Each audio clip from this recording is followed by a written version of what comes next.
श्रीराम अवतारिक ज्ञानी संत सारासार विचारे मुक्त त्यांचे सामर्थ्य चालत कोणत्या प्रकारे. आता यामध्ये विषय त्यांनी अर्थात इथे शेवट करताना या विषयाची सुरुवात त्यांनी केली आहे की अवतारी कैसेची अवतारी संपले त्यांचेही सामर्थ्य उदंड चाले तरी ते काय गुंतले वासना धरुनी. या इथे आपण तो विषय त्यांनी दाखवलाय की सत्पुरुष आपला देह ठेवतात आणि देह ठेवल्यानंतर सुद्धा कुणाला दर्शन होतं, कुणाला मार्गदर्शन मिळतं, कुणाला संकेत मिळतो आणि हे जे काही घडतं किंवा जे काही होतं त्या मग त्यांच्या वासना तिथे राहिल्यात का गुंतून, म्हणजे त्या संतांच्या ठिकाणी काही इच्छा शिल्लक आहे का म्हणून ते असे दर्शन देतात किंवा कुणाला भेटतात किंवा कुणाला मार्गदर्शन करतात. याचं कारण नेमकं काय आहे असं या ठिकाणचा विषय आहे. आणि हा समास जो आहे हे जे अवतारिक ज्ञानी संत आहेत त्या संतांच्या बाबतीमध्ये त्यांनी म्हटलंय की आम्ही जर सारासार विचार केला, योग्य विचार केला तर ते संत मुक्त आहेत ही गोष्ट आम्हाला समजू शकते. सारासार विचार केला तर ते कसे मुक्त आहेत हे आम्हाला समजतं, कारण ते देहात असले तरी ते देहात नसतातच, अशी त्यांची देहात असतानाची पण स्थिती आहे. तर पश्चात त्यांना त्या देहाशी निगडीत राहण्याची काय आवश्यकता आहे म्हणून ते म्हणतात त्यांचे सामर्थ्य चालत कोण्या प्रकारे. मग हे घडतं हे तर निश्चित आहे की कुणाला तरी भेटतात, कुणाला तरी काही मार्गदर्शन करतात, संकेत देतात. हे श्रोत्यांची आशंका पाहता प्रश्न केला निका सावध होऊन ऐका म्हणे वक्ता. ही श्रोत्यांच्या मनामधला हा विषय आहे. ते म्हणतात की आसक्ती नाही, सगळं सोडावं, कारण आपण कुठून कुठे आलो आहोत त्या भ्रमातून पुढे आलो आहोत.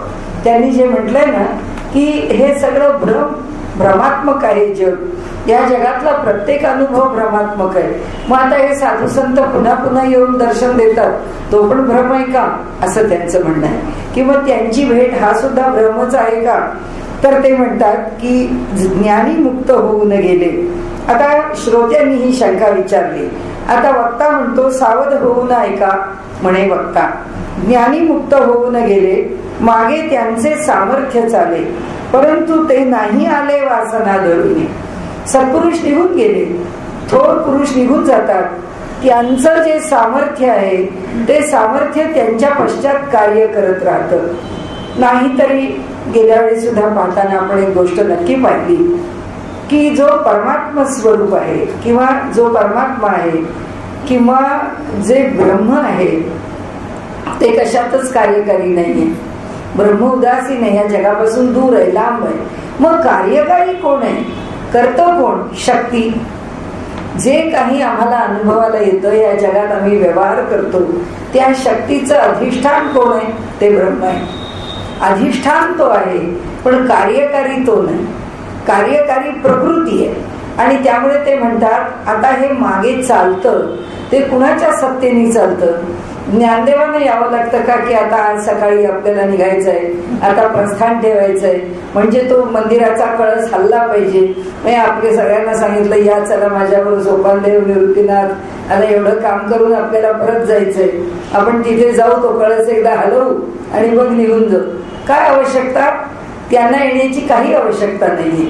हे सगळं जे पाठीमागे चालतं, लोक हजारो लोक पाहतात की माऊली तिथून प्रस्थान करते तेव्हा कळस हलतो, मंदिराचा कळस म्हणजे निघाले. ही खूण आहे. ही खूण आज 750 वर्ष ते देत आहे. आज या खुणेचं जे वैशिष्ट्य आहे हे कुणाच्या सत्तेने, त्या सत्पुरुषाच्या. त्याचं जितकं सामर्थ्य ते सामर्थ्य चालूच आहे. त्यांना भगवंतांनी जितका काळपर्यंत ते सामर्थ्य चालू ठेवायला सांगितलंय त्या काळपर्यंत ते चालू ठेवतात. म्हणजे भगवंत चालवतो, तो संत चालवत नाही, तो सत्पुरुष चालवत नाही, भगवंत चालवत राहतो की हे सामर्थ्य किंवा हे व्यक्तिमत्व किंवा हे जीवन इतकी वर्ष पुढे सुद्धा कार्यरत राहिली, त्यांनी ते कार्य करत राहावं. म्हणून ते म्हणतात ज्ञानी मुक्त होऊन गेले. त्यांना त्याच्याशी काही पडलं नाही. का पडलं नाही, त्यांना जग चालवायचं नाहीये. जग चालवण्याच्या व्यापारात पडलेले नाहीये. या सगळ्या भक्तांना शहाणं करण्याकरता ते आलेले नाहीये. या भक्तांच्या वरती अनुग्रह करण्याकरता ते आलेले नाहीये. त्यांना फक्त ईश्वराची भक्ती करायची. परमेश्वराला त्यांच्याकडून जे करून घ्यायचं आहे तो परमेश्वर ते कार्य घडवून घेतो. तो संत घडवत नाही. तो संत त्याला पाहिजे म्हणून घडवत नाही. घडवण्याचा अभिनिवेश संताकडे नाही. घडवण्याचा अभिनिवेश, आपल्या भक्ताला मोठं करण्याचं कौतुक हे भगवंताच आहे. आणि म्हणून ते इथे म्हणतात ज्ञानीमुक्त होऊन गेले, मागे त्यांचे सामर्थ्य चाले. त्यांच्या सामर्थ्याने मागे चालू राहतं, परंतु ते नाही आले वासना धरून. पण ते काही इच्छा धरून माझ्या ह्या भक्ताला दर्शन दिलं पाहिजे म्हणून ते येतात असं होत नाही. म्हणजे प्रत्यक्ष त्या संतांना पुन्हा मागे फिरून यावं लागत नाही. त्यांच्याकरता कार्य करणारा, त्यांचं कार्य चालवणारा परमात्मा आहे. का? कारण या जगाच्या व्यापारामध्ये, या जगाच्या व्यवहारामध्ये, या जगाच्या कार्यामध्ये भगवंतच लक्ष घालतो, संत घालत नाही. ते काम भगवंताच आहे. हे चालवणं, उत्पत्ती स्थिती लय, हे चालवायचं काम परमात्मा करतो. हे करत नाही. नाहीतर मी आपल्याला नेहमी म्हणते त्याप्रमाणे वरती त्या वैकुंठामध्ये प्रत्येकाचे, आजच्या भाषेमध्ये बोलायचं तर प्रत्येकाचा एक कॉम्प्लेक्स तयार झाला असता की ज्ञानदेव कॉम्प्लेक्स मध्ये आम्हाला जायचंय, आम्हाला तुकाराम कॉम्प्लेक्स मध्ये जायचंय, आम्ही तुकारामाचे भक्त आहोत. म्हणजे वरती तुकारामांचं तिथे काय जे बांधलं असेल ते रो हाऊसेस असतील, नाही आणि काही आहे, कारण तिथे जाऊन राहायचंय आम्हाला. कारण त्यांचं वैकुंठ वेगळं आहे. कारण आम्ही तुकारामाचे भक्त, मग तुकारामांचं वैकुंठ, आम्ही ज्ञानदेवांचे भक्त, आमचं ज्ञानदेवांचं वैकुंठ. हे असे प्रकार नाही. हे विसर्जित झाले. भगवंताच्या ठिकाणी चालवतो कोण? सत्ता कोणाची? त्याची. हे संत सत्ता उभी करत नाही. का उभी करत नाही? त्याच्यात छोटं तत्वज्ञान असं आहे की सत म्हणजे असणं, कायम स्वरूपी त्याच्या मूळ स्वरूपात असणारा जो परमात्मा आहे त्याच्यापासून हे सर्व संत जे आहेत त्यांनी सगुण अवतार धारण केलेला आहे. त्या सगुण अवताराला धरून ते वरती राहत नाही. त्या सगुण अवताराला धरून, सगुणाची दुनिया कोणाची आहे? भगवंतांनी निर्माण केलेल्या देवतांची आहे. परमेश्वरांनी निर्माण केलंय. म्हणजे प्रकृतीच्या आश्रयाने, त्याच्या अधिष्ठानाने ज्या ह्या 3 देवता निर्माण झाल्या, ब्रह्मदेव, विष्णू आणि शंकर, उत्पत्ती, स्थिती आणि लय, आणि त्याच्याकरता प्रकृतीची शक्ती सरस्वती, महालक्ष्मी, महाकाली. म्हणजे ही महासरस्वती आहे जी निर्मिती करणार आहे. म्हणून तर ज्ञानदेवानी तिचं वर्णन, त्या शारदेला वंदन कशाला? नवनवोन्मेष शालिनी प्रतिभा जिच्यामुळे प्रकट होते, जी या सगळ्या जगाच्या ठिकाणी विशेषता प्रकट करून दाखवते, ती शारदा आहे. त्या शारदेला नमन आहे. आणि म्हणून ती महासरस्वती, ही महालक्ष्मी आणि ही महाकाली ही शक्ती रूपामध्ये प्रकट आहे. आणि चैतन्य रूपामध्ये ब्रह्मदेव, विष्णू आणि शंकर या देवता उत्पत्ती, स्थिती आणि लय. आणि उत्पत्तीला सहाय्य करणारी सरस्वती आहे, स्थितीला सहाय्य करणारी महालक्ष्मी आहे, आणि लयाला सहाय्य करणारी ही महाकाली आहे, ती पण विनाश करणारी आहे. आणि म्हणून या ठिकाणी जे त्यांनी सांगितलंय त्याप्रमाणे संत या भानगडीत पडत नाही. कुणाला जिवंत ठेवायचं आहे, कुणाला मृत झालेल्याला जिवंत करायचं आहे, ते करण्याचं काम संत करत नाही. ते करण्याचं काम साक्षात परब्रह्म करत. कशा करता करतं? समर्थांच्या हातून त्यांना उठवलं. कशा करता? समर्थांनी ज्यांना उठवलं ते पुढे दशपुत्रे झाले. ती स्त्री सती जात होती, तिच्या पतीची तिरडी बांधलेली होती. अशा सगळ्या स्थितीमध्ये आता जाताना नमस्कार करण्याकरता एका सत्पुरुषाला म्हणून ती तिथे आली. आणि समर्थांनी तिला अष्टपुत्रा सौभाग्यवती भव असा आशीर्वाद दिला. आणि ती म्हणाली, या जन्मी का आता पुढच्या जन्मी, कारण आता मी सती निघाले. तर समर्थ म्हणाले, असं कसं? ही वाणी, हे स्फुरण कोणाचं? ही वाणी कोणाची? ही समर्थांची नव्हे, ही परमात्म्याची. आणि त्यामुळे परमात्म्याला जे घडवून आणायचं आहे, परमात्मा ते घडवून आणतो. ज्ञानदेवांच्या पण चरित्रातला प्रसंग आहे, जे सच्चिदानंद बाबा ज्यांनी ज्ञानेश्वरी लिहिली तेही असंच आहे. त्यांची पत्नी सती जाते, त्यावेळी ते सच्चिदानंद बाबांना उठवण्याचं काम ज्ञानदेवांनी केले आणि पुढे सच्चिदानंद बाबांनी ज्ञानेश्वरी लिहिलेली आहे. हे जे सत्पुरुष आपल्या जीवनामध्ये परमेश्वराच्या राज्यात कोणतीही ढवळाढवळ करत नाही. जा तुला मुलगा होईल, जा तुझी बदली होईल, जा तुझ्या मुलाचं लग्न ठरेल, जा तुला जे पाहिजे आहे ते मिळेल, हे सांगणारा साधू आहे याच्याबद्दल मनात पहिला क्वेश्चन मार्क यावा. कारण हे सांगणारा साधू नव्हेच. साधू हे सांगत नाही, सत्पुरुषांच्या मुखातून जेव्हा बाहेर पडतं त्यावेळी ते सत्पुरुष बोलत नाही, त्यावेळी परमात्मा बोलतो. आणि ज्यावेळी मनुष्य, आता पुढे त्यांनी म्हटलंय ते आपण वाचूच, ज्यावेळी माणूस आपल्या तपाच्या बळाने, आपल्या अनुष्ठानाच्या बळाने, आपण केलेल्या उपासनेच्या बळाने मिळालेलं जे सामर्थ्य आहे ते सामर्थ्य वाणीने जेव्हा खर्ची घालतो, कारण हे आपल्या सामर्थ्याचा उपयोग करणे, जे काय होतो, महंतीने नाश होतो तपाचा, असं आपल्याकडे हरिपाठाच्या अभंगात सुद्धा म्हटलंय. ही महंती आहे की जा तुझ्या काय मनात आहे, चल तुझ्या मनासारखं होईल, हे म्हणणारा जो आहे तो जेव्हा असा आशीर्वाद तो ब्रह्मज्ञानी नसताना देतो त्यावेळी त्याचं तप संपत जातं, त्याचं तप खर्ची पडतं आणि त्याचे लाभ दुसऱ्याला होतात. पण याचा अर्थ त्याचं मोठेपण शिल्लक राहत नाही. एक दिवस असा येतो की त्याची फरफट होऊन जाते, एक दिवस असा येतो की तो आयुष्यातून उठतो, तो बदनाम होतो, तो त्याची अपकीर्ती होते. त्याचं कारण असं आहे, जोपर्यंत तप आहे तोपर्यंत हे चाललं, नंतर खोटं व्हायला लागलं. ज्या दिवशी हे सगळं खोटं व्हायला लागलं त्या दिवशी लोक त्यालाच धरून प्रश्न विचारतील की बाबा रे बोललास आणि असं कसं. किती लोकांचं तुम्हाला सांगू, नाना महाराज तारणेकरांनी त्यांच्या तोंडाने सांगितलेली गोष्ट आहे.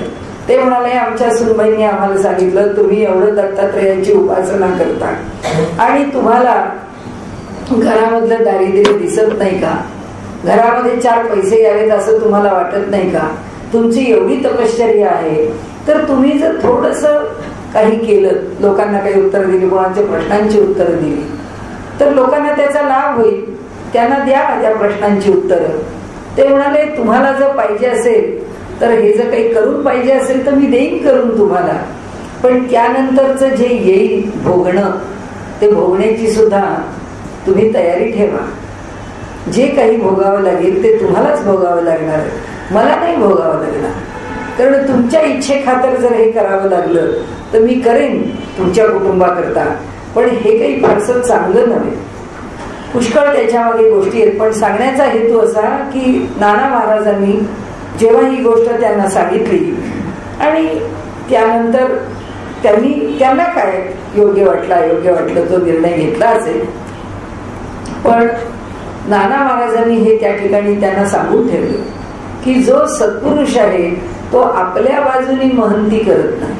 महंती करण्याकरता त्यांना डेप्यूट केलेलं आहे, ते महंती करताच आले. कोण आले? अक्कलकोट स्वामी महाराज आपल्या तोंडाने सांगतायत भिऊ नको, मी तुझ्या पाठीशी.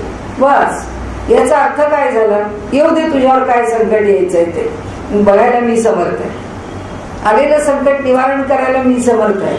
उभे आहेत ते पाठीमागे, त्यांनी अभय दिलेलं आहे. कारण का तर त्यांचं व्यक्तिमत्व त्याच्याच करता आहे. शिर्डीचे साईबाबा आहेत, दासगणू महाराज त्यांना म्हणायचे बाबा तुम्ही इतके मोठे आणि तुम्ही काही लोकांना माहिती नाही, तुमचं मोठेपण माहित नाही. तेव्हा ते म्हणाले की काय झालं, मोठेपण कळलंच पाहिजे असं काही आहे का? नाही असं कसं म्हणाले की लोकांना कळलं पाहिजे तुम्ही किती मोठे आहात. तर त्यांना कीर्तन करण्याची जेव्हा त्यांनी आज्ञा केली त्यावेळी ते कीर्तनाच्या वेळी समोर साईबाबांचा फोटो ठेवायचे आणि कीर्तन करायचे. लोक म्हणायचे कुणाचा फोटो? म्हणाले शिर्डीला एक अत्यंत श्रेष्ठ पुरुष राहतो, ते हे आहेत साईबाबा. ते नेहमी म्हणायचे त्यांना बाबा तुम्ही केव्हा तरी लोकांना कळू द्या तुमचं मोठेपण. ते म्हणले अरे तुला काय कळण्याची घाई आहे, अजून 50 वर्षांनी या शिर्डीचा बाजार व्हायचा आहे, या शिर्डीत बाजार होणार आहे म्हणाले. आणि म्हणून त्यावेळी दासगणू महाराजांचं एक पद आहे की शिर्डी नव्हे हा पचंबा बाजार या नावाने पद आहे. ते रेकॉर्डेड आहे, अजित कडकडेंनी म्हटलेलं आहे ते पद. सांगायचा हेतू असा आहे की हे सगळे ज्या घटना घडतात हे सत्पुरुष घडवत नाही. गजानन महाराज आहेत, अवलिया आहेत, कशा करता जन्माला आले? प्रत्येकाची इच्छा पूर्ण करण्याकरता. कारण समाजामध्ये सत्पुरुषांची ही पण एक मांदी आडी असावी लागते. कारण सामान्य मनुष्याने त्याच्या जीवनामध्ये येणाऱ्या सगळ्या संकटांकरता कुणाला शरण जायचं, कुणाकडून आपली संकट दूर करायची? कारण रामकृष्णांनी म्हटल्याप्रमाणे देवाला काही मागावं का तर मागू नये, पण मागायचं असेल तर देवालाच मागावं. दोन्ही सांगितलं की देवाला काही मागावं, कशा करता मागायचं? तो सर्वज्ञ आहे ना, त्याला कळतंय ना मला काय पाहिजे ते.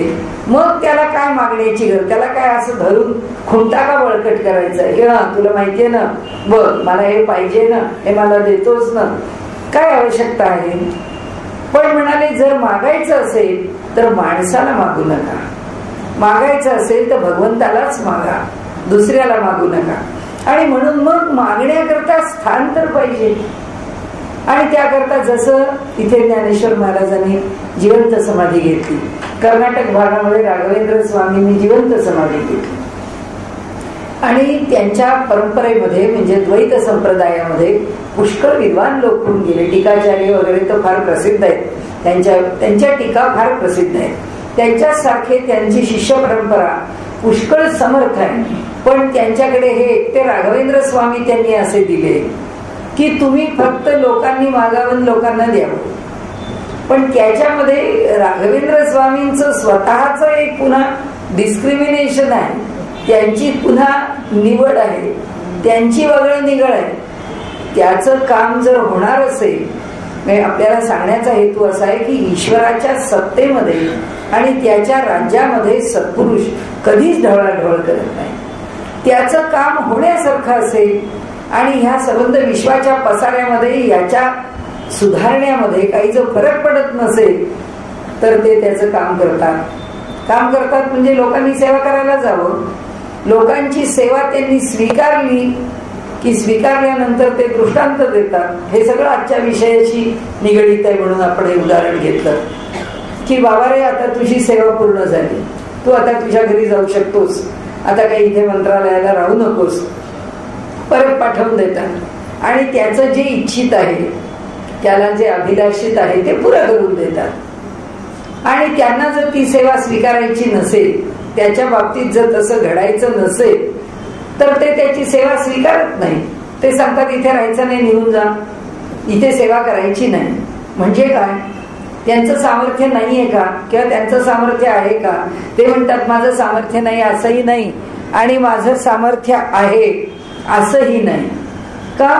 त्याचं कारण असं आहे की ते परमेश्वराच्या सत्तेचा भाग आहे. ते सामर्थ्य परमेश्वराचं आहे.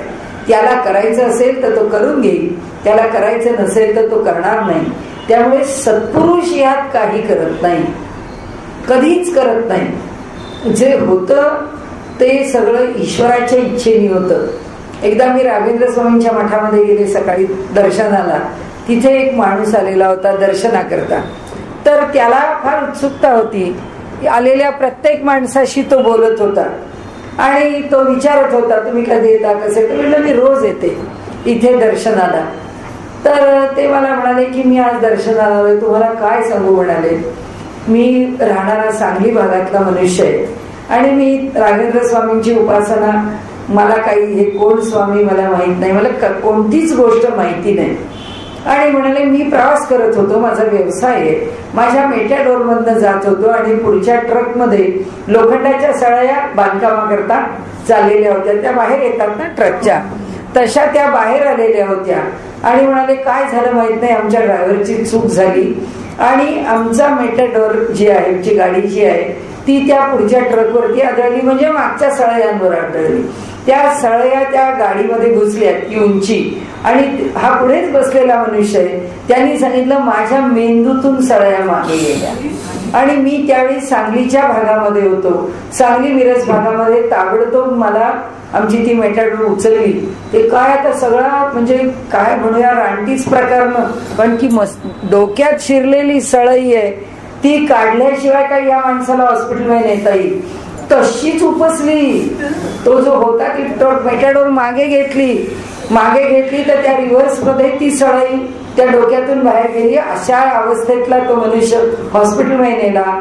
त्या मिरजेच्या हॉस्पिटलमध्ये जागा नाही, त्याला आत ऍडमिट करून घ्या. सरकारी हॉस्पिटलमध्ये कोण विचारतो? त्या माणसाचे 4-2 त्याचे पत्ता मिळाला, 4-2 फोन केले गेले. त्या माणसाकरता जागा तर नाहीच मिळाली.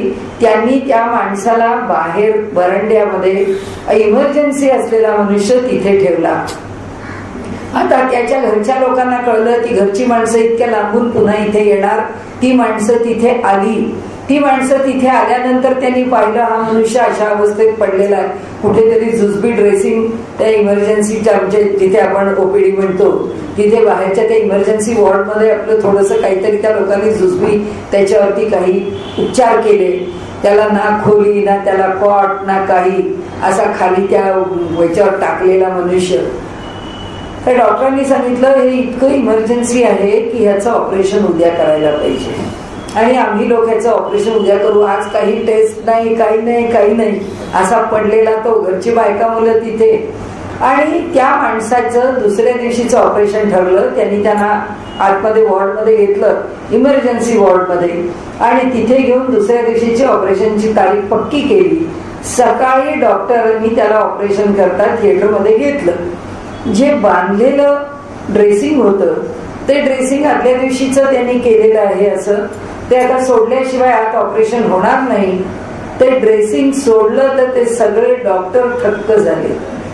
ते म्हणाले ह्याचं ऑपरेशन झालेलं आहे रात्रीतून, आणि सकाळी ते ड्रेसिंग जे आहे बांधलेलं ते ड्रेसिंग ऑपरेशनचं आहे. ऑपरेशन झाल्यानंतरच केलेलं ड्रेसिंग आहे, ह्याचं ऑपरेशन होऊन गेलेलं आहे. हा मनुष्य जेव्हा शुद्धीवर आला तेव्हा त्या माणसाने सांगितलं की मला इथे जेव्हा बाहेर टाकलेलं होतं रात्री 12-1 नंतर कुणी लोक आले आणि त्या लोकांनी येऊन मला सांगितलं की तुझ्या डोक्यातल्या त्या सगळ्या सळया नेन त्याच्या जखमा हे सगळं आम्ही आता दूर केलेलं आहे, तू बरा झालेला आहेस. आणि म्हणाले त्यातला जो मुख्य ऑपरेशन करणारा डॉक्टर होता त्याचा चेहरा मी पाहिला होता आणि मला त्याचा चेहरा कळला होता, असं साधू सत्पुरुषासारखा चेहरा होता म्हणाले. आणि त्याला कुणी केलं वगैरे काही माहित नाही, तो बरा झाला. आणि बरा झाल्यानंतर त्यांनी राघवेंद्र स्वामींचा फोटो पाहिला आणि तो म्हणाला हाच मनुष्य होता ज्यांनी माझं ऑपरेशन केलं. आणि तेव्हा तो म्हणाला मी यांचा भक्त झालो. बाई म्हणाला या माणसाने तुम्ही बघा ना, सगळं तोंड फाटलेलं होतं, संबंध त्याच्यावरती सगळ्या म्हणजे टाके त्याच्या खुणा आणि सगळं होतं. तो म्हणाला माझं ही अशी एक केस नाही, अशा 2-3 केसेस नोंदवलेल्या आहेत की ज्या केसेसमध्ये ऑपरेशन म्हणा किंवा त्यांची काय अवस्था आहे म्हणा त्या अवस्थेतून बाहेर काढण्याचं काम रत्नाकर मतकरींनी 2-3 घटना लिहिलेल्या आहेत त्यांच्या पुस्तकामध्ये, वाचण्यासारख्या आहे की त्यांच्यात स्वतःच्या घरातली एक घटना त्यांनी लिहिली आहे. आणि त्यावेळी माझ्या कल्पनेप्रमाणे मनोहरच्या विशेषांकामध्ये त्यांच्या या लेखामध्ये सगळा उल्लेख होता. ही घटना तर ह्या माणसाने स्वतः सांगितली. तर आपल्याला सांगण्याचा हेतू असा आहे, मग काय ते तिथे राघवेंद्र स्वामी गेले का ऑपरेशन करायला? नाही. परमात्म्याला जे करायचं आहे, परमात्म्याला ज्याच्याकडून कार्य करून घ्यायचं आहे, परमात्मा बरोबर त्याच्याकडून कार्य करून घेतो. त्याच्याकडून कार्य करून घेणं हे परमात्म्याचं काम आहे. म्हणून ते इथे सांगतात ज्ञानी मुक्त होऊन गेले, त्या मागे त्यांचे सामर्थ्य चाले, परंतु ते नाही आले वासना धरुनी. त्यांना यावं लागत नाही. लोकास होतो चमत्कार, लोकमानिती साचार, परंतु याचा विचार केला पाहिजे. की लोकांना वाटतं चमत्कार झाला तो सत्पुरुषांनी केला, म्हणाले याचा विचार लोकांनी करावा. सत्पुरुष फिरून फिरून तिथे कशा करता येईल आणि त्याला चमत्कार करण्याकरता जन्म संपवला आता आणि त्यानंतर सुद्धा हा उद्योग करायची त्याला काय हौस आहे? हा सगळा जगाचा व्यापार चालवण्याचा उद्योग सत्पुरुष करत नाही, भगवंत करतो. आणि म्हणून ब्रह्मसूत्रकारांनी म्हणजे लोक व्यापार वर्ज अधिकरण नावानी एक पूर्ण प्रकरण लिहिलेलं आहे की हे सत्पुरुष ज्ञानी आहेत, ब्रह्मज्ञानी आहेत. ते आता ब्रह्मच झाले ब्रह्मज्ञानामुळे, तरी सुद्धा ते ब्रह्म झाले. म्हणून आपण जे विनोदानी म्हणतो ना की तुकाराम महाराजांनी आपलं वैकुंठ स्थापन केलं, ज्ञानेश्वरांनी आपलं केलं. इथे आम्ही पाहतो की पालख्यांची चढाओढ आता म्हणजे वेगळंच झालंय. पालखी भक्तीनी पंढरपूरला जातच नाही, पालखी चढावणीनी जाते. कुणाच्या पालखीत अधिक जायचं काय सांगायचं आपण. पालखीतले टाळकरी पळवण्यापासून सगळे उद्योग आहेत. या दिंडीत कोण, त्या दिंडीत कोण, आमच्या दिंडीत अधिक या, आमच्या दिंडीत हे देऊ, आमच्या दिंडीत ते देऊ. म्हणजे ही आता वारी नाही राहिली, हे आता राजकारण झालं वारीचं. असो, आपल्याला सांगण्याचा हेतू असा आहे की या सत्पुरुषांना कशाशीही घेणं देणं नाहीये. तुकाराम महाराजांना आपली पालखी किती सजवली याच्याशी काही पडलेलं नाहीये, ज्ञानदेवांना सुद्धा काही पडलेलं नाही. ते त्यांच्या ठिकाणी ज्या सामर्थ्याने आहेत त्या सामर्थ्याने आहेतच, त्यांनी काही फरक पडत नाही. आणि म्हणून ते इथे म्हणतात की जित असता नेणो किती, जनामध्ये चमत्कार होते. ते जिवंत आहे, ते जिवंत असताना न जाणणारे लोक काय कमी आहेत. नेणो किती, त्यांच्याविषयी काही सगळं कळतं असं नाही, आणि त्यांच्या पश्चात तरी सगळं कुठे कळतं. म्हणजे ज्ञानेश्वर महाराज फार मोठे होते, हो केवढा महान संत, कशी त्यांनी जिवंत समाधी घेतली, त्यांनी कसे पाठीवर मांडे वाजले, याच्या पलीकडे आम्हाला काय कळत नाही, काही कळत नाही. त्यांचं मोठेपण काय कळतं, नाही कळत. मोठ्यांचं मोठेपण सुद्धा फार थोडं प्रत्ययाला येतं, तेही फार मोठ्या प्रमाणात प्रत्ययाला येत नाही. म्हणून ते इथे म्हणतात जित असता नेणो किती. ते जिवंत आहेत तरी कितीतरी अज्ञानच त्यांच्या बाबतीमध्ये. जनामध्ये चमत्कार होती, काही प्रमाणामध्ये लोकांना अनुभव येतो, काही प्रमाणामध्ये घडलेले चमत्कार आहेत, त्याच्यामुळे हे काहीतरी वेगळे आहेत असं वाटायला लागतं. ऐसी याची सद्य प्रचिती रोकडी पाहावी. अशांच्या बद्दल जर आपल्याला काही अनुभव घ्यायचा असेल तर तो आपण प्रत्यक्ष घ्यावा, त्या अनुभवाला आपण स्वतः पुढे जावं, आपला अधिकार तेवढा वाढवावा आणि त्यांचा अनुभव घ्यावा. तो तरी आपण नाही गेला. लोकी प्रत्यक्ष देखीला म्हणाले ते स्वतः येत नाहीत, ते स्वतः येऊन काही करत नाहीत, परंतु लोक त्यांना पाहतात, लोकांना त्यांचं दर्शन होतं.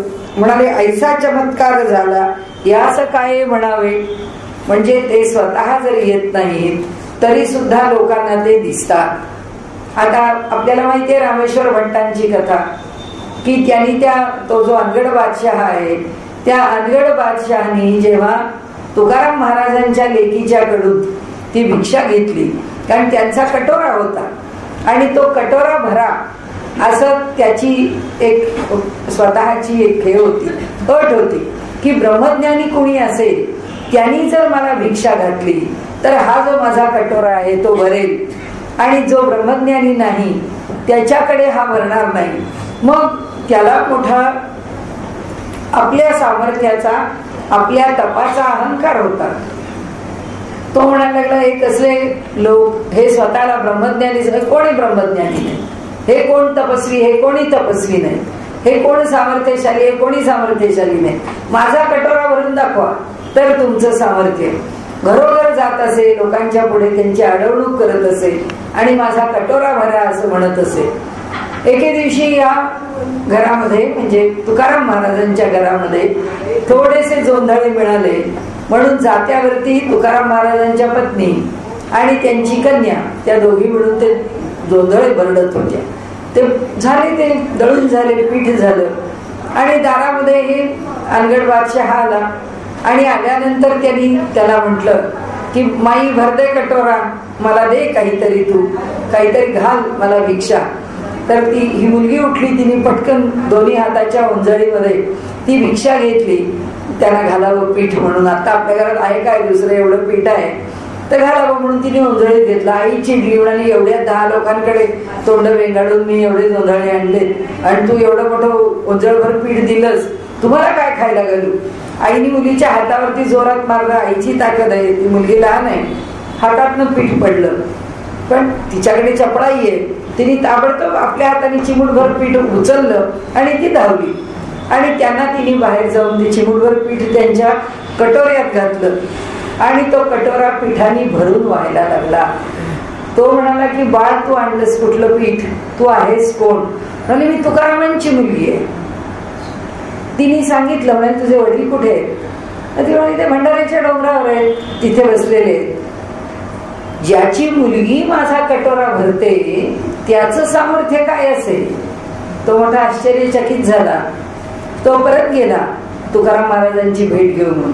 तिथे रामेश्वर भट्ट तुकाराम महाराजांची भेट घेऊन परत आले होते, निघालेले होते. आणि तुकाराम महाराजांनी हे जे काही आरंभलंय वेदांचा तो अर्थ अमासीचा टावा, एरानी वाहावा भारत याचा वगैरे वगैरे, हे सगळं जे काही आहे हे मान्य नाही आहे आपल्याला. ही अशी कशी भाषा, वेदाबद्दल असं कसं लिहितात? हे रामेश्वर भट्टांना म्हणजे आम्ही जे वेद आम्ही कंठस्थ केले आहेत ते एरानी वाहावा भारत याचा म्हणजे आम्ही काय गाढव आहोत भार वाळणार आहे? तुम्ही काय आम्हाला गाढव म्हणता भार वाळणार आहे? तुम्ही असा अपमान करता वैदिकाचा? असं सगळं बोलून परत निघाले तर पुण्याच्या जवळच त्या अनगड बादशहाचा बाग होता. त्या बागेमध्ये मोठी विहीर होती. ते म्हणले बरं झालं आपण चाललोय देऊन, आता इथेच आंघोळी करू, इथेच आपण स्नान संध्या उरकून पुढे जाऊ, काहीतरी फराळ पाणी करू. ठीक आहे म्हणाले. ते सगळे लोक त्याच्यात उतरले, विहिरीत आंघोळी केल्या. रामेश्वर भट्ट पण उतरले, त्यांनी पण आंघोळ केली आणि बाहेर आले, कपडे वगैरे बदलले. सगळ्या अंगाचा दाह व्हायला लागला. अरे अरे म्हणाले काय होतंय?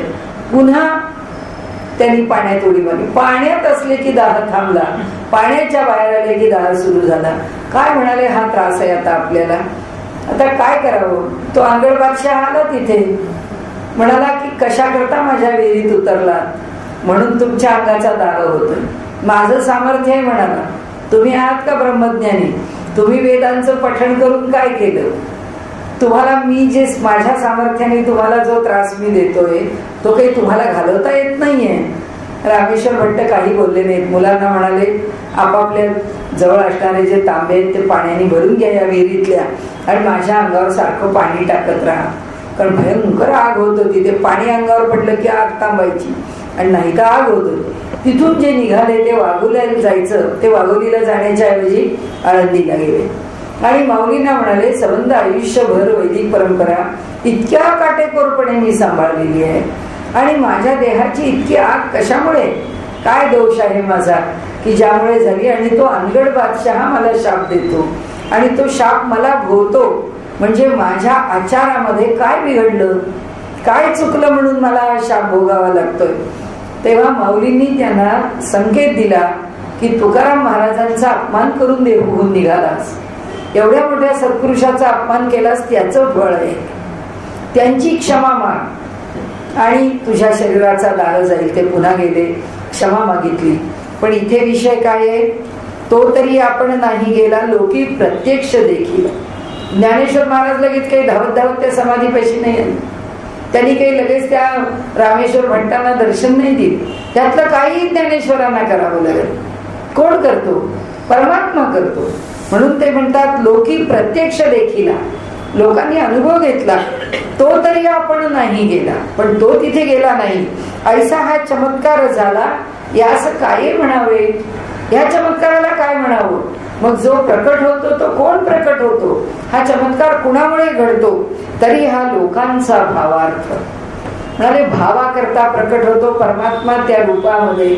आणि हा लोकांचा भाव आहे. हा ज्याच्या अंतःकरणात जितका उत्कट भाव आहे तितकं परमेश्वराला त्याकरता धावून यावंच लागतं.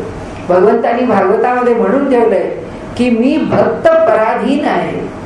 भक्ताच्या अंतःकरणातला भाव जितका उत्कट आहे तितकं त्या भावाकरता मला पुढे जावंच लागतं, सामोरं जावंच लागतं. त्याच्या भावानी तो जे मागणं करतो ते मला पुरं करावंच लागतं, कारण मी त्या भावाला वश आहे. आणि म्हणून ते म्हणतात तरी हा लोकांचा भावार्थ भाविका देव यथार्थ. त्या भाविकाच्या अंतःकरणातला जो जसा भाव आहे त्या भावाप्रमाणे यथा अर्थ, त्या भावाचा जो अर्थ तसा देव प्रकट होतो, तसा देव त्याला म्हणजे वश होतो, तसा देव त्याच्यावर कृपा करतो, अनुग्रह करतो. अनेत्र कल्पना व्यर्थ कुतर्काची. पण म्हणाले त्या ठिकाणी वेडावाकडा तर्क करणं आणि जे पाहिलं नाही, जे आपल्याला माहिती नाही त्याची कल्पना करणं हे मात्र म्हणाले फुकट आहे. मनुष्याने अशा प्रकारे जे घडतं आहे त्याच्याविषयी कुतर्क करू नयेत. म्हणजे कुणाला सांगितलं हे त्यांनी अंधश्रद्धा निर्मूलनवादी नरेंद्र दाभोळकरांना की आमचा कायदा आहे, आमच्या कायद्याप्रमाणे आम्ही तुम्हाला सांगू, कोण हे तपासणार.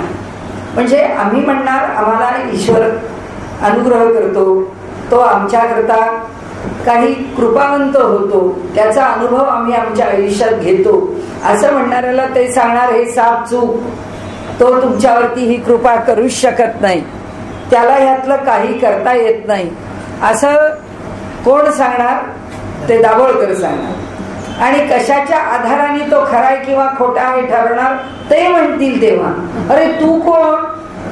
म्हणजे शेवटी तू काय ब्रह्मज्ञानी का? तू स्वतः ब्रह्म का? तू सर्व जाणणारा काय? अधिकार काय या क्षेत्रामध्ये तुमचा की तुम्ही ठरवणार? त्यांनी तो कायदा आणण्याचा प्रयत्न केला, तो आला नाही, पण त्यांनी जो विषय मांडला होता कायद्याकरता की त्याचा निकष लावला पाहिजे, त्यांनी सगळ्यांना निकष लावले. त्यांनी सांगितलं अक्कलकोट स्वामी महाराज काय आहे त्यांच्याकडे? काही नाही, तो तांड आहे. आता गुळवणी महाराज, साईबाबा, सगळे त्यांचं पुस्तक वाचून बघा, त्याच्यामध्ये प्रत्येकाचा नामानिशी उल्लेख केलाय आणि तो उल्लेख करून असं म्हटलंय की हे सगळं थोथांड आहे. आणि मग तिथून त्यावेळी गुळवणी महाराज होते, हयात होते, तर हे गुळवणी महाराज आम्ही जाऊन पाहिले, म्हणाले त्यांच्याकडे काय? ते पण थोथांड आहे, सगळे थोथांड आहे. मग फक्त तुम्ही एकटे खरे? म्हणजे बाकीच्या सगळ्यांना कोणतंही सामर्थ्य नाही, बाकीच्या सगळ्यांना काही समजत नाही, बाकीचे सगळे आपल्या आयुष्यात जे करतात ते खोटं करतात, तुम्ही एकटेच खरे करता किंवा तुम्हाला जे कळतं तेवढंच खरं. म्हणजे हा खरं म्हणजे स्वतःच्या बुद्धीबद्दलचा सगळ्यात मोठा भ्रम आहे की माझ्या बुद्धीला जेवढं कळतं तेवढ्याच अस्तित्व या जगात आहे असं मानणं आहे. माझ्या बुद्धीच्या पलीकडे काही जगामध्ये असू शकतं हेच ज्याला मानता येत नाही त्याच्या कोत्या बुद्धीबद्दल काय बोलावं. तर इथे त्यांनी म्हटलंय की आवडे ते स्वप्नी देखिले, म्हणून मागच्या सूत्राबद्दल आपण बोललो. तरी हा लोकांचा भावार्थ भाविका देव यथार्थ अनेत्र कल्पना व्यर्थ कुतर्काची. ही जी अन्य कल्पना आहे, कुतर्क करणं आहे, हे व्यर्थ आहे असा कुतर्क करू नये, दोन्ही बाजूने करू नये. म्हणजे अंधश्रद्धा निर्मूलनवाद्यांनी करू नये आणि आंधळी श्रद्धा ठेवून पण व्यवहार करू नये, दोन्ही करू नये. वेडीवाकडी त्या श्रद्धेला जर असं वेडवाकडं अज्ञानाचं रूप दिलं त्याचंच फळ भोगावं लागेल. जे भोगावं लागतं ते त्याचंच फळ आहे. आवडे ते स्वप्नी देखील. आपल्याला जे आवडतं ते आपण स्वप्नात पाहतो, तरी काय तेथून आले आणि आलं कुठून? ते स्वप्नात जे दिसलं असं वाटतं की थोर सत्पुरुष आपल्याला दर्शन देत आहेत. मग त्या स्वप्नात जे त्या सत्पुरुषाचं दर्शन झालं ते दर्शन द्यायला ते सत्पुरुष वरून आले, मग आपण लगेच सांगतो की अरे त्यांचं दर्शन झालं. आज माहिती नाही त्यांना काय त्यांचा संकेत आहे, पण खूप बरं वाटलं, त्यांनी दर्शन दिलं आपल्याला. म्हणाले म्हणाल तेथे आठविले तरी द्रव्य का दिसे. म्हणाले जे काही आम्ही म्हणू, म्हणाल तेथे आठविले, जे आमच्या स्मरणात आहे ते त्या ठिकाणी प्रकट होतं, म्हणाल ते नाही आठविले. जे म्हणू किंवा जे आमच्या मनात असेल त्याच्यामुळे त्याचं स्मरण होतं, तरी द्रव्य का दिसे. म्हणाले तरी सुद्धा ती वस्तू का दिसते, त्याचं कारण असं आमच्या कल्पनेने ती वस्तू आम्हाला दिसते. ती कल्पना आमची आहे, ती वस्तू नाही त्या ठिकाणी उभी राहत, ती आमची कल्पना उभी राहते. आणि त्यामुळे आपल्याकडे दोन गोष्टी आहेत की ध्यानामध्ये जे दर्शन होतं ते ध्यान दर्शन हा आपल्याकडे चमत्कार मानलेला नाहीये. त्या ध्यान दर्शनाला दर्शन मानलेलं नाहीये. का दर्शन मानलेलं नाहीये? त्याचं कारण असं की ध्यानामध्ये सुद्धा आलंबन ही आम्ही धारण केलेली कल्पना आहे. त्या कल्पनेवरती मन एकाग्र केलंय. मन एकाग्र करून ती जी मूर्ती आहे त्या मूर्तीचा ठसा आम्ही आमच्या अंतःकरणावरती उमटवलाय. त्या ठशाचा संस्कार इतका करून घेतलाय की डोळे मिटले की ती मूर्ती डोळ्यापुढे येते. कारण का, तर त्या संस्कारामुळे येते. म्हणजे हे कशाचं रूप आहे, हे आमच्या कल्पनेचं. आमची कल्पना एकाच विषयाशी एकाग्र झाली आहे, त्याचं स्वरूप आहे. आणि म्हणून ते म्हणतात एवम आपुली कल्पना. उत्तर दिलं. तरी द्रव्य का दिसे याचं उत्तर दिलं. एवम अशा प्रकारे फक्त आपल्या कल्पनेनी ते आपल्या डोळ्यापुढे दिसलं. स्वप्नी येती पदार्थ नाना. आमच्या कल्पनेनी नाना पदार्थ स्वप्नामध्ये येतात. तरी ते पदार्थ चालती ना अथवा आठवू नाही. स्वप्नामध्ये काही दिसलं, पुष्कळ द्रव्य दिसलं, पुष्कळ सोनं दिसलं, पुष्कळ काही आम्हाला वाटलं, ते प्रत्यक्षात उपयोगाला येणार आहे त्याचा काही उपयोग नाही होणार. दुसरं, अथवा आठवू नाही, किंवा ते कायम स्वरूपी लक्षात राहणार आहे असंही नाही, त्याची स्मृती आहे असंही नाही. येथे तुटली आशंका. ज्ञात्यास जन्म कल्पू नका. उमजेना तरी विवेका बरे पहा. म्हणजे येथे तुटली आशंका. इथे काय झालं म्हणाले, आता तुम्हाला मी जे समजावलं, समर्थ आता श्रोत्यांना म्हणताय की आता एवढं पुरेसं आहे म्हणा. तुम्हाला जे मी सांगितलं उत्तर म्हणून तुम्ही त्या सत्पुरुषांच्या पश्चात त्या स्थानावरती मनुष्य अनुभव कसा घेतो याविषयी प्रश्न विचारलात. त्या प्रश्नाचं उत्तर मी दिलं आणि दिलेलं हे उत्तर पुरेसं आहे. म्हणून ते म्हणतात येथे तुटली आशंका. तुमच्या मनात जी शंका आलेली आहे तिचं आता इथे निरसन झालेलं आहे. ज्ञात्यास जन्म कल्पू नका. आता त्यांनी आपलं वर्डिक्ट दिलं. आता आपलं शेवटचं म्हणणं, आपलं स्टेटमेंट दिलेलं आहे इथे. ते म्हणतात की ज्ञात्याला जन्म आहे असं म्हणू नका. कारण प्रत्येक वेळी तुम्ही त्याला बोलावलं, तुमच्या स्वप्नात आला की आलाच तो धावत स्वप्नाकडे. दुसऱ्याच्या स्वप्नात आला तिथे धावत आला. त्याला काय उद्योग आहे की नाही की सगळ्या ठिकाणी धावत सुटायला. परमेश्वराला धावावं लागतं का त्याला धावावंच लागत? त्याला का धावावं लागत नाही? त्यांनी एकदा ह्या सृष्टीला नियम लावून दिले की त्या नियमाबरोबर त्या नियमावर हुकूम चालत राहतं.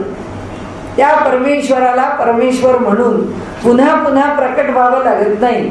या सृष्टीमध्ये आमच्या करता जे प्रकट करणं आवश्यक आहे तेवढं तो करतो, त्या रूपामध्ये तो करतो. आणि म्हणून ते म्हणतात की ज्ञात्यास जन्म कल्पू नका. उमजेना तरी विवेका, उमजेना तरी विवेका बरे पहा. म्हणाले जर समजत नसला आम्ही काय म्हणतोय याचा अर्थ, तर तुम्ही चिंतन करा. म्हणाले तुम्ही त्याच्यावर विचार करा की खरंच तो संत फिरून फिरून आमच्या करता धावत येत असेल का? मुळीच नाही, तो येणारच नाही. म्हणाले ज्ञानी मुक्त होऊन गेले. आणि परमात्म्याला काय यावं लागत नाही, कारण त्याची शक्ती आहे, तीच सत्ता आहे. आणि ती सत्ता आपलं सामर्थ्य चालवते. कशाचं? तुकाराम महाराजांनी अभंगात म्हटलंय तसं, जेथे जातो तेथे तू माझा सांगाती, चालविसी हाती धरून द्या, चाल वाटे आम्हा तुझाची आधार. की तूच आमच्या बरोबर आहेस असं आम्हाला वाटतं. वाटत नाही, आमच्याकरता तू आहेसच. तू आहेस म्हणजे कोण आहे? शक्तीने युक्त असलेले चैतन्याचं रूप आहे. ते चालवत आहे कोण? शक्ती म्हणजे प्रकृती. ती कुणाच्या आधाराने चालवतीये? चैतन्याच्या आधाराने. म्हणजे जे आमच्या बरोबर येत आहे, जे आमच्याबरोबर हसत आहे, जे आमच्याबरोबर खेळत आहे, बोलत आहे, ते त्या प्रकृतीच्या साह्याने प्रकट झालेलं, आविष्काराला आलेलं ते त्या परमात्म्याचं रूप आहे. की जे परमात्मा नाही याच्यापर्यंत पोचण्याची काही गरज नाही, याच्यापर्यंत यातलं काही पोचत नाही. हे सगळं त्या प्रकृतीच्या पातळीवर चालू आहे. त्या प्रकृतीला अधिष्ठान नेहमी चैतन्याचं आहे. एवढं फक्त आपण लक्षात ठेवायचं की त्याच्या अधिष्ठानाने. म्हणजे काय? की फक्त पंतप्रधानांनी सांगितलं सगळ्या राज्यांच्या मध्ये हा आदेश जारी करा असं म्हटल्याबरोबर तो GR सगळ्या स्टेटमध्ये जातो, सगळ्या प्रदेशांमध्ये जातो आणि त्याची अंमलबजावणी होते. आता प्रत्येक ठिकाणी अंमलबजावणी होते की नाही याच्याकरता काय मनमोहन सिंग काय धावत प्रत्येक ठिकाणी पळत असतात की काय? ते कुठेच जात नाही. त्यांना त्याच्यामध्ये काही करावं लागत नाही. त्यांचा चीफ सेक्रेटरी सही करतो आणि पाठवून देतो. कुणाच्या आदेशाने? त्यांच्या आदेशाने. तसं आहे सगळं कार्य प्रकृती करत राहते. त्याला होय कुणी म्हटलेलं आहे? त्याला होय फक्त त्या चैतन्याने म्हटलेलं आहे. वास, याच्यापेक्षा तो त्या भानगडीत पडत नाही. आणि म्हणून त्यांनी सांगितलं की आता हे तुम्ही विचार करून पहा आणि विचाराने ठरवा की प्रत्येक वेळी परमात्मा येतो का? आम्ही तर फार अलीकडे आहोत. आम्ही देवाला नमस्कार केला, देवाला वाहिलेलं फूल आहे ते त्या फोटोवरून उजवीकडे पाहिलं की लगेच पडलं की आम्ही लगेच ते पाहिलं की म्हणतो की झालं, देवाने आम्हाला उजव्या बाजूला फूल पडलंय, चांगलं झालं, चला त्यांनी आपल्याला कौल दिला. आपण देवाला नमस्कार केला, देवाच्या अंगावरचा हार आपल्या डोक्यावर पडला, आपण म्हणतो पहा देवाने आपण नमस्कार केला आणि हार आपल्या डोक्यावर टाक, देवाने आपल्यावरती कृपा केली. ते म्हणतात ह्या जर प्रत्येक गोष्टी तुम्ही जर अशा त्याच्याशी जोडायला लागला तर म्हणाले हा गबाळेपणा आहे. आणि म्हणून ते आपल्याला सांगतात ज्ञानी मुक्त होऊन गेले त्यांचे सामर्थ्य उगेची चालते. उगेची कसं चालतं? त्या सामर्थ्याला एका चक्रावर टाकून दिलेलं आहे नियमांच्या. त्या चक्राप्रमाणे ते चालत राहत की इथे आली व्यक्ती, त्या व्यक्तीने कशाची अपेक्षा केली की त्या अपेक्षेप्रमाणे त्याच्या मनाप्रमाणे घडलं. कसं घडतं? त्या ठिकाणी त्याला यावं लागत नाही, त्या देवतेला यावं लागत नाही. ती देवता तिच्या सामर्थ्याने कार्य करते. देवता प्रकट होत नाही, तिचं सामर्थ्य प्रकट होत. आणि ते सामर्थ्य आम्हाला उपकारक आहे, आमच्यावर कृपा करणार आहे, ते समाधान देतं. आणि म्हणून ते सांगतात का जे पुण्य मार्गे चालिले म्हणून या, त्यांचं सामर्थ्य का चालतं, आमचं सामर्थ्य का नाही चालत? चालतं. आम्ही ज्या प्रमाणामध्ये त्याग केलाय, आम्ही ज्या प्रमाणात आमचं पुण्य उभं केलंय. आता आपण ट्रक पाहिला की त्याच्या मागे लिहिलेलं असतं आई तुझी पुण्याई, बाबांची पुण्याई, बाबांचा आशीर्वाद, आईचा आशीर्वाद. कशाच करता लिहिलेलं आहे? कारण त्यांनी त्या त्या कुटुंबाकरता आपलं जीवन खर्ची घातलाय आणि ते त्यांनी पाहिलंय की काय परिस्थिती आहे आणि घर चालवण्याकरता त्यांनी काय काय केलं आहे. ती त्यांची जी पुण्याई आहे, ते जे त्यांचं चांगलं कार्य आहे, तो आशीर्वाद मुलांना आहेच, पुढच्या पिढीला आहेच.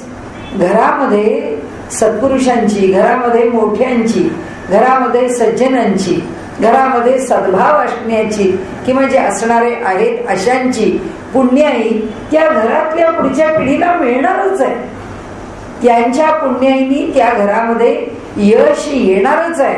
कारण त्या पुण्याईचं सामर्थ्य त्या घरात उभं राहिल्याशिवाय राहत नाही. त्या घरात ते उभंच राहतं. नाहीतरी आपल्याला काय उगीच सांगितलंय चांगलं वागा म्हणून, आपल्याला काय उगीच सांगितलंय अंतःकरणात सद्भाव ठेवा म्हणून, आपल्याला काय उगीच सांगितलंय चांगलं कर्म करा म्हणून. आपल्याला आपल्या आयुष्यात जरी यशस्वी व्हायचं असलं तरी चांगल्या कर्माशिवाय अन्य मार्ग असत नाही. उपनिषदाने फार चांगलं वचन सांगितलं, न अन्य पंथा विद्यते अयनाय, ह्याच्यापेक्षा अन्य मार्गच उपलब्ध नाही. सन्मार्गाने चालण्याशिवाय दुसरा मार्ग आपल्या हातात नाही. एवढ्यानीच आपलं सामर्थ्य घराला चालवतो, एवढ्यानीच आपली पुण्याईच आपल्या घराला पुढे नेत. माहित नाही काय प्रतिकूलता आहे आणि किती प्रतिकूलता आहे, पण आपली पुण्याई आपण उभी करत राहावी. ती पुण्याई त्या प्रतिकूलतेला पुष्कळ कमी करते. पूर्ण कमी होण्यासारखी असेल तर आनंदच आहे, पूर्ण कमी होण्यासारखी नसेल तर काही प्रमाणात तर नक्कीच कमी होते. आणि म्हणून का जे पुण्य मार्गे चालिले म्हणून या, त्यांचं पुण्य खूपच मोठं आहे. या कारणे पुण्य मार्गे चालावे, भजन देवाचे वाढवावे. आता आम्हाला सांगतात समर्थ, याच्याच करता आपणही चांगल्या मार्गाने चालावं. कोणत्याही परिस्थितीत वाईट वागणं आपण सोडून द्यावं. भजन देवाचे वाढवावे. देवाचं भजन, देवावरची श्रद्धा. भज म्हणजे सेवा, देवाची सेवा आमच्याकडून अधिकाधिक करावी. त्याच्यावरची श्रद्धा आम्ही अधिकाधिक आमच्या ठिकाणी कशी वाढत जाईल याचा प्रयत्न करावा. न्याय सांडून न जावे अन्याय मार्गे. न्यायाच्या मार्गाचा नेहमीच अवलंब करावा. अन्यायाच्या मार्गाने कधीच जाऊ नये. कुणी कसंही वागलं तरी जाऊ नये. आपल्या आयुष्यामध्ये आपल्याला जर त्या ठिकाणी थांबायला तितिक्षा नसेल, म्हणजे पेशन्स नसेल, तर सत्पुरुषांचं बोलणं आठवावं. नेहमी साईबाबांचे 2 शब्द लक्षात ठेवावेत, श्रद्धा आणि सबुरी. बास, श्रद्धा ठेवा आणि जरा वाट पाहायला शिका. आपण थोडे अधीरपण सोडून थोडे स्थिर झालो आणि मनातले विकल्प जितके टाकून बसलो. आम्ही थांबावंच लागतं. जसं तुकाराम महाराजांनी म्हटले, ठेविले आनंद तैसेची राहावे, राहावंच लागतं. काही पर्याय आहे का? काही पर्याय नाहीये. जसं ठेवलं तसंच राहावं लागतं. पुढचं अवघड आहे. चित्ती असो द्यावे समाधान. समाधानाने राहता येत नाही, संशयात राहतो. आता काय होईल, ही परिस्थिती पालटेल की नाही, एवढं देवाच्या मागे साकडं घातलंय, एक देव सोडला नाही, सगळ्याला नवस केले, पण कोणी आपल्याकडे बघायला तयार नाही. सगळे आपल्याला अडचणीमध्ये, एक जण उपयोगाला येत नाही. मग माणूस आपलं तत्वज्ञान बनवतो. तो म्हणतो, कठीण समय येता कोण कामास येतो, देव सुद्धा कामास न येतो. असं माणसाला वाटतं की नाही, आपल्यावर परिस्थिती कठीण आली की देवता सुद्धा आपल्याला अनुग्रह करत नाही. ती सुद्धा, कारण का आमच्याकडे पेशन्सच नाही, आमच्याकडे थांबणं नाही. आणि समर्थ म्हणतात, सदा सर्वदा देव सन्निध आहे, कृपाळूपणे अल्पधारिष्ठ पाय. तो आमच्या जवळच आहे, पण तो आमचं थोडं धारिष्ठ काय आहे ते पाहतोय, की आम्ही किती धीर धरू शकतो, किती अधीरेपण आहे आमच्याकडे. काही झालं की लगेच आम्ही आता काय करू, आता काय करू म्हणून कशाच्या तरी मागे धावतो. का आल्या ह्या परिस्थितीला आम्ही तोंड देत राहतो. आहे त्या परिस्थितीमध्ये आम्ही समाधानाने त्याच्यावर विसंबून राहतो. करेल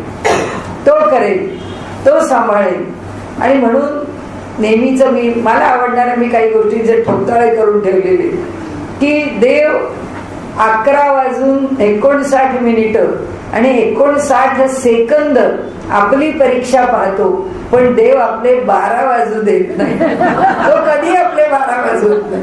शेवटचा सेकंद त्याचा आहे ना, शेवटी तो सांभाळतो आपल्याला. पण तोपर्यंत तो आमचा पेशन्स टेस्ट करत असतो, तोपर्यंत आमची तितिक्षा काय आहे हे तो पाहत असतो. म्हणून ते इथे आपल्याला सांगतात, या कारणे पुण्यमार्गे चालावे, भजन देवाचे वाढवावे.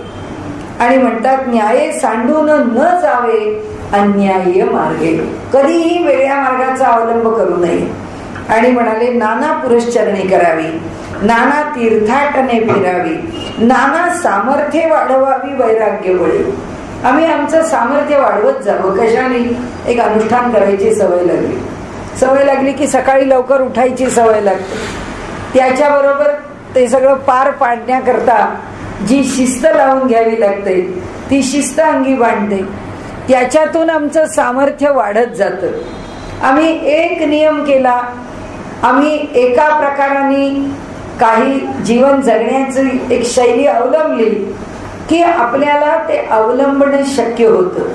पण ज्यावेळी आम्हाला ते फार काळ सांभाळता येत नाही, मग आम्हाला हे पुढे चालवता येत नाही, की आम्ही आमच्या नियमांना आम्हीच अपवाद करायला लागतो. आमचं सामर्थ्य उणावतं. आमचं सामर्थ्य जर वाढवायचं असेल तर थोडं, जसं कुंदीकर महाराजांच्याकडे किंवा गुरुदेव रानडे म्हणतात की नेम कसा कट्टाचा. त्यांचा शब्द छान आहे, नेम कट्टाचा पाहिजे, म्हणजे पक्का नेम पाहिजे, की करायचं म्हणजे करायचं. फार समर्थ म्हणतात तसं, अधिक नेम करू नये, नेमे विण राहू नये. काहीतरी करावं, पण ते तितक्या शेंडी तुटो की पारंबी तुटो, आपल्याकडे जशी म्हण आहे ना, की इस्पार या उसपार, जे होईल ते होईल, पण ते सुटणार नाही, केल्याशिवाय राहणार नाही. करायचं म्हणजे करायचं. म्हणून ते म्हणतात, नाना सामर्थ्य वाढवावी. आपण आपल्याकडून आपलं सामर्थ्य वाढवत नाही आहोत. आपली ताकद वाढत जाते, आपलं मनोबल वाढत जातं. आपण जे करत जातो त्याच्यातून वैराग्य बळेल. एक एक गोष्ट जर सुटत गेली तर आपलं सामर्थ्य वाढतं. हे मला पाहिजे, ते मला पाहिजे, ते मला पाहिजे, असं करत चाललो की व्यक्तिमत्वाचा संकोच होत जातो आणि ते धरून ठेवण्याकरता धडपड करत राहतो. काय मिळालं तर मिळालं, नाही मिळालं तर नाही मिळालं, ठीक आहे, राम मालिक असं म्हणून सगळं सोडून दिलं. जे मिळायचं आहे ते मिळणारच असतं. पण त्याच्याच बरोबर आपल्याकडे त्याच्याबद्दलची जी आसक्ती आहे ती सुटल्याशिवाय राहत नाही, निश्चित सुटते ती आसक्ती. त्याच्या मागची धावधाव, त्याच्यामुळे होणारी उलघाल, हे सगळं दूर होतं. आणि म्हणून ते म्हणतात निश्चये बैसे वस्तूकडे तरी ज्ञानमार्गे ही सामर्थ्य चढे. एखाद्याचं सामर्थ्य असेल की ज्याला त्या परमात्मा वस्तूकडे राहता येतं, तर म्हणाले त्यांनी काय करावं? जो परमात्मा वस्तूकडे राहू शकतो तो ज्ञानमार्गाने आपलं सामर्थ्य वाढवतो, की केवळ तो एकच आहे, बाकी दुसरं काही नाही. भक्ती मार्गाने सामर्थ्य वाढवणं वेगळा प्रकार आहे, ज्ञानमार्गाने वाढवणं वेगळा प्रकार आहे, योग मार्गाने वाढवणं वेगळा प्रकार आहे. तर ते इथे म्हणतात निश्चये वैसे वस्तूकडे तरी ज्ञानमार्गे ही सामर्थ्य चढे, कोणी एक एकांत मोडे ऐसे न करावे. म्हणाले आपलं सामर्थ्य वाढवत राहावं आणि कोणी एक एकांत मोडे ऐसे न करावे. म्हणजे आपल्याकडून असं होऊ नये की ज्याच्यामुळे आपलाही निश्चय दुसऱ्याचाही निश्चय हा उणावू नये, दूर जाऊ नये. कारण एकांत मोडे त्याचं एकटेपण किंवा त्याच्या विचाराचं स्वतंत्रपण मोडेल असं करू नये. म्हणजे समर्थांनी आजचा जो परवलीचा शब्द आहे, मला माझी स्पेस ठेवा, समर्थ म्हणतात ज्याची स्पेस त्याला देऊन टाका, उगीच त्याच्यामध्ये फार लुडबुड करू नका. म्हणून कोणी एक एकांत मोडे ऐसे न करावे. एक गुरु एक देव, एका गुरुकडे जावं, नाहीतर एका देवाला बजावं. कोठेतरी असावा भाव, गुरुच्या चरणी तरी भाव असावा, नाहीतर देवाच्या ठिकाणी तरी असावा.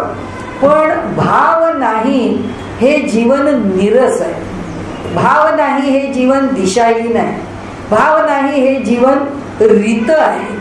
भाव कुठेही पाहिजे आणि सर्व ठिकाणी पाहिजे. दिसणाऱ्या प्रत्येक व्यक्तीच्या ठिकाणी सुद्धा आपल्या अंतरंगामध्ये सद्भाव पाहिजेच. कारण त्याला सुद्धा आता पुष्कळ त्याच्यावर आपण पुढे जाऊ. भावार्थ नसता वाव सर्व काही, जर भावार्थ नसेल म्हणजे भाव हा हेतू नसेल, भाव म्हणजे साक्षात ईश्वराचं स्वरूप आहे, भाव म्हणजे अस्तित्वाचं स्वरूप आहे.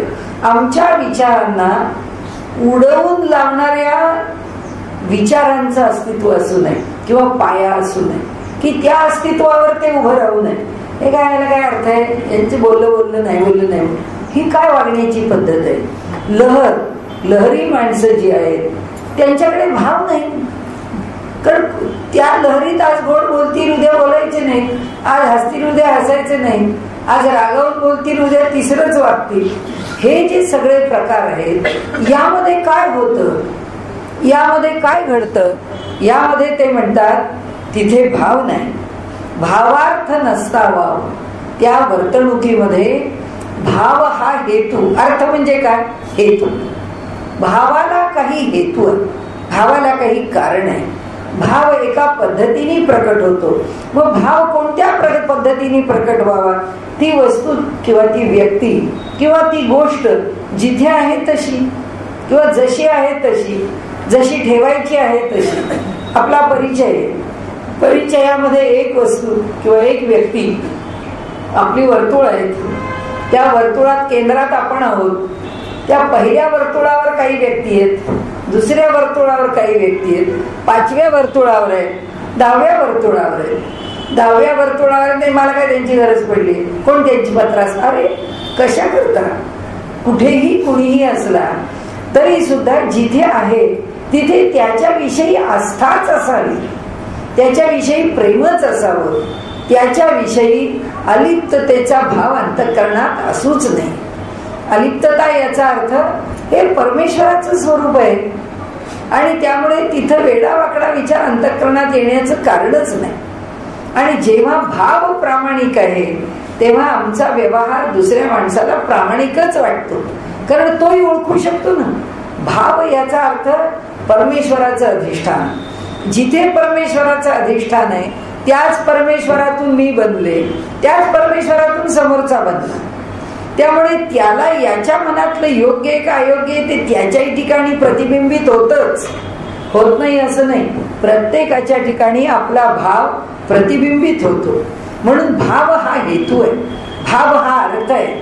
आपला जो सगळा व्यवहार आहे तो ह्या भावाशी निगडीत असावा असं ते सांगतात. सर्व काही निर्गुणी ज्ञान झाले म्हणून होता या ओळीशी. निर्गुणी ज्ञान झाले म्हणून सगुण अलक्ष्य केले, तरी ते ज्ञाते नागवले दोन्हीकडे. हा विषय महत्वाचा आहे आणि तो आपण पुढच्या वेळी बघूया. तो असा आहे की निर्गुणाचं ज्ञान झाल्याबरोबर सगुणाच्या ज्ञानाविषयीचं आकर्षण संपलं आणि म्हणाले सगुण अलक्ष्य केले. त्या सगुणाची आता उपासना करायची गरज नाही. मी आता आपल्या परंपरेमध्ये पुष्कळांना माहित असलेली व्यक्ती आहे. ते म्हणाले की तुम्ही काय हो म्हणाले या देवांच्या घरी पूजा करता, याचं मला काही आकर्षण नाहीये. मी म्हणाले उपासना निर्गुणाची करतो. असं म्हणून निर्गुणाची उपासना करणारा मनुष्य इथे समर्थांनी सांगितलं त्याचाच प्रत्यय घेतला. म्हणाले म्हणून सगुण अलक्ष्य केले, म्हणून सगुणाला सोडून दिलं तर काय झालं, तरी ते ज्ञाते नागवले दोन्हीकडे. सगुणाची उपासना टाकली आणि निर्गुणात स्थिर होऊ शकले नाहीत. आणि त्यामुळे झालं काय की त्या निर्गुण उपासनेचाच त्यांना ताण येऊन त्या माणसाला हार्ट अटॅक आला. इथे साधं नाही. आणि त्याच व्यक्तीने सांगितलं की उपासना चुकली, भलतीकडे मनाला ताणलं आणि त्याचे परिणाम मला शरीरावर भोगायला लागले आणि आता 2-2 तास देवाची पूजा संपत, आता इतके सगुणात रमले आणि विषय सोडला. सांगायचा हेतू असा आहे की निर्गुणाचं ज्ञान झालं म्हणून सगुण टाकू नका. आणि असं जर केलं आणि ज्ञानी आहे असं समजून जर सगुण टाकून निर्गुणाकडे गेलो तर निर्गुणही सुटतं आणि सगुणही सुटतं. त्याचा विचार आपण पुढच्या वेळी करू.